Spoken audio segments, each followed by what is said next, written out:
You've just entered the dark side of world. This isn't just another story. This is a true tale of terror, mystery, and the kind of crime that keeps you up at night. Are you ready? Because once we start, there's no turning back. Welcome to Noctava, and tonight, we tell the story they don't want you to hear. We're super excited to have you here. Drop us a comment and tell us where you're tuning in from. We love hearing from you. Don't forget to hit that subscribe button and smash the like if you enjoyed the video. We'd be thrilled to have you join our awesome family. Now, turn off the lights. It's story time. We often watch educational videos about road safety. We hear officers giving us advice in case the car breaks down. They say, lock the doors, turn on the hazard lights, and wait for help to arrive. But we never imagined that the very man saying this would be the one needing people to warn him. This story happened in California at the end of 1986. Kara Knowles, a 20-year-old girl, was a brilliant student at San Diego University. On Christmas night, she sat with her family, opened presents, laughed, just like any normal girl her age. 2 days later, she went to visit her boyfriend Wayne, who had the flu at the time. She stayed with him for 2 days, then decided to return home on the night of December 27th. Kara called her father at 8:00 p.m. and said, "I'm heading back home now, Dad." The drive should have taken about 30 minutes, but an hour passed, then 2, then 3, and Kara never arrived. Her father, Sam, felt something wasn't right. He stood up and told her mother, "I'm going out to look for her." He searched all possible routes she might have taken. He asked Wayne, who confirmed she had indeed left earlier. Within moments, the entire family was in a panic, searching, calling, praying. By 5 a.m., they found her car, a white Volkswagen parked near a remote exit called Mercy Road, a desolate place with no signs of life. The window was halfway down, the keys were still in place, and all her belongings were there. But Kara was gone. Police arrived and began combing the area. A few hours later, underneath a nearby overpass, about 20 meters away, they found Kara's body. She had been strangled with signs of a blow above her eye. No witnesses, no cameras, no clear evidence. All the public got was a road safety segment aired on NBC San Diego, a generic awareness video. And who was delivering the safety tips? An officer named Craig Bay. He said, "Never get out of your car if it breaks down. Lock your doors and wait." But after that segment aired, the phones exploded. More than 20 women called the same hotline and said strange things. They all said the same officer, Craig, had pulled them over at that same remote exit before. He would tell them to follow him, spend hours with them, and sometimes even get into their cars. The police started suspecting. When they searched his vehicle, they found a rope similar to the one used in the strangling, a flashlight matching the injury above Kara's eye, and most shocking, a tiny blonde hair on Kara's jacket, which matched the badge fabric on Craig's uniform. At that point, the full picture became clear. Craig had been abusing his authority as an officer, pulling over women alone, taking them to empty roads, and doing whatever he pleased. Until Kara, who apparently tried to fight back, suffered the worst possible fate. He was arrested, tried, and sentenced to life in prison. He's still behind bars to this day. But the eeriest part of this story? He wasn't exposed by a camera or a witness. He was exposed in a video where he said, "Stay inside your vehicle. Don't trust anyone." Turns out you really can't trust anyone, not even the ones in uniform. We're used to witnesses being people, maybe a security camera or a fingerprint. But have you ever heard of a parrot being the only witness to a murder? And the strangest part, he actually spoke. This story happened in Sand Lake, Michigan, USA. It was early morning, May 12, 2015, around 7:30 a.m., when a neighbor named Connie heard gunshots coming from the house next door, home to Marty and Glenna. But she didn't think much of it. Marty was a hunter, and he sometimes fired guns around the property. But hours passed. No one saw Marty or Glenna. They weren't answering their phones. Connie started to worry. She went over to their house and knocked. No answer. The door was locked. She came back the next day. This time the door was open. She stepped inside and found the place in complete disarray. Things were tossed everywhere. It looked like a robbery, but when she entered the bedroom, She froze. Her heart sank. Marty and Glenna were both lying on the floor, blood covering their faces. Connie ran out, called the neighbors, and emergency services arrived immediately. At first, everyone thought this was a home invasion gone wrong, but something no one expected happened. An officer noticed. Glenna was still breathing. He rushed over. She opened her eyes. Paramedics arrived and took her to the hospital. She had been shot near her ear, but somehow she survived. Marty wasn't as lucky. He had been shot 5 times in the body and face. Police found the gun under the couch. Empty shell casings were on the bed. But strangely, there were no signs of a break-in. That's when detectives started digging into the couple's past, and they found something disturbing. Glenna had sent a strange message to her mother a day before the shooting. It said, "Sorry, I love you." Just moments after that, she visited a website about Ruger handguns, the exact model used in the murder. It was as if she was preparing for something, as if she'd written her own farewell letter. Police later found 3 handwritten notes, letters to her children. Yet, Glenna told police, "I don't remember anything. I don't know what happened. I blacked out." With no solid evidence, they couldn't charge her, at least not yet, and the case went cold. Until something bizarre happened.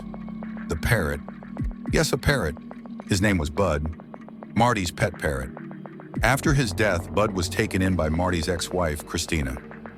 Weeks after the murder, Bud started repeating strange phrases.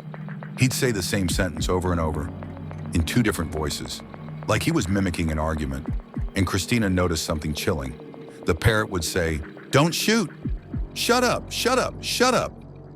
Every single day, same words, same tone. Christina recorded the parrot and gave it to the police. Of course, a parrot can't testify in court, but what he said was enough to reopen the case. Police re-examined Glenna's DNA. Her fingerprints were a match for the gun found under the couch. And after being confronted with all the evidence, she broke. She confessed to everything. Turns out Marty was receiving financial aid for an old injury, but he was illegally selling his prescription meds. Glenna was in charge of the money. She gambled it all away, then lied to him. When he found out the bank was taking the house, she decided to kill him, stage a robbery, and take her own life too. But she failed to die, and the parrot became her only witness. On June 24, 2016, police arrested Glenna. She was sentenced to life in prison, and the parrot, still alive, still repeating the same words, as if to say to the world, "I saw it, I heard it, I remember." Sometimes evil doesn't come with a weapon or a threat.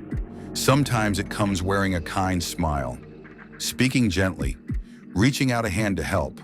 But behind that smile, there's fire, real fire. Location, Sydney, Australia. Date, November 18, 2011, 4:35 a.m. The fire department received an automatic alarm from a nursing home called Quakers Hill. Immediately, trucks rushed to the scene. When they arrived, they were met with an inferno. Smoke pouring out of the windows, flames devouring the building. Every second counted. The worst part, the wing that was burning, was filled with elderly patients suffering from Alzheimer's.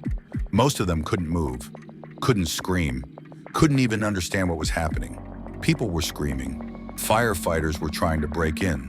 The heat was unbearable, even in full gear. Still, they managed to save over 100 people. Elderly patients, many in wheelchairs, some barely conscious, and in the middle of it all was a nurse named Roger Dean, a quiet man, calm, helpful. He even gave an interview later saying, "I did everything I could. The fire was overwhelming, but what matters is we got so many people out." People called him a hero, praised his humanity. But the truth was darker than anyone could have imagined. Once the fire was out and the investigation began, police noticed something suspicious. The surveillance footage from the facility showed Roger entering the medication room 36 times on the day before the fire. Why? Because he was stealing. Roger Dean was addicted to prescription medication, and he'd been hoarding massive amounts. That day, a co-worker noticed the meds were missing. She reported it to management, who contacted the authorities. Roger realized he was about to be caught, so he made a decision. to solve the problem. He set the place on fire, and when the chaos began, he rushed back in, pretended to be the hero, said he needed to retrieve important medical files. But in reality, he was stealing records, trying to cover his tracks. He wanted to polish his image in front of the media, to escape punishment, but the police reviewed every frame. They discovered the fire started in 2 separate rooms, both last entered by Roger Dean. The pieces started to fit. When they searched his apartment, they found large amounts of stolen drugs and copies of patient records. That was the final blow. The mask came off. Roger broke down and confessed, but his confession was disturbing. He said, "I felt like the devil told me to do it. I thought it was the right thing." But there was no devil, no whispering voice, just a selfish man who sacrificed 11 elderly people in a fire to hide his crimes. In May 2013, Roger Dean stood trial in the Supreme Court. He was sentenced to life in prison without the possibility of parole. And the video of him after the fire, where he said, "I was just trying to help," that video became something else entirely. Because now, you're watching a killer pretending to be a savior. The man who started the fire was the one trying to save face in the smoke. Some people leave a mark on the world, not just through their work, but through their ending. And this singer, he sang his own farewell, on stage in front of thousands, knowing it was the final scene of his life. Location, Culiacan, Mexico. Date, May 16, 1992. Name, Chalino Sanchez. Born in one of the poorest villages in Sinaloa, a place not always ruled by government, but often by someone else. Chalino Sanchez was born in 1960 in a world of poverty, violence, and silence. But the defining moment of his life came when he was just 15 years old. One of the local cartel men assaulted his sister, and Chalino, he didn't forget. At a party where the man showed up, Chalino walked in, pulled a gun, and shot him. Instant death. From that moment on, Chalino became a fugitive. He disappeared, crossed the border into the US. He worked whatever jobs he could, then with his brother started smuggling people across the border. But in 1984, his brother was murdered in a motel used by traffickers. That broke Chalino. It lit a fire. He returned to what he loved most, writing songs. But not just any songs. He created a new kind of music, narco-corridos, songs that told raw, unfiltered stories about cartel life, drug wars, power, and death. No censorship, no sugarcoating, only truth. People listened, not just the common folk, but also the cartels. As the years passed, Chalino's fame grew fast. Packed concerts, albums flying off the shelves, his legend expanding. But fame is a double-edged sword. In January 1992, during a concert, someone from the crowd pulled a gun, but Chalino didn't flinch. He pulled his gun too. A shootout broke out. The attacker was killed. Chalino was injured, but survived. People now saw him as a legend, a man who lived what he sang. But his last concert was different. On May 16, 1992, he took the stage in Culiacan. The crowd was electric, singing every word with him. Suddenly, someone approached the stage, handed him a note. Chalino opened it. His face changed. He started sweating. His eyes darted around the venue. But he kept singing. He knew. The note was a death threat. It said, "This is your last concert. We're coming for you after." And Chalino, he finished the song. Then he began saying goodbye to everyone around him, one by one, like a man saying, "I'm not making it past tonight." He left the stage, got into a car, and disappeared. Hours later, he was kidnapped by unknown men. The next day, his body was found in a ditch, one bullet in the head. Everyone who saw the video of that last performance, they realized what they'd witnessed. The stage was his farewell. The final note was goodbye. And the killers, no one knows. No one talks. In that final video, you can watch him reading the note. You can see it in his eyes. He understood. He knew he wouldn't live to see the sunrise. Each of these 4 stories teaches us something vital. That evil can wear a kind face, That truth can come from the most unexpected source: a bird, a concert, or even a public safety video. But the most important lesson? There is no such thing as a perfect crime. Time, conscience, and fate always find a way to reveal the truth.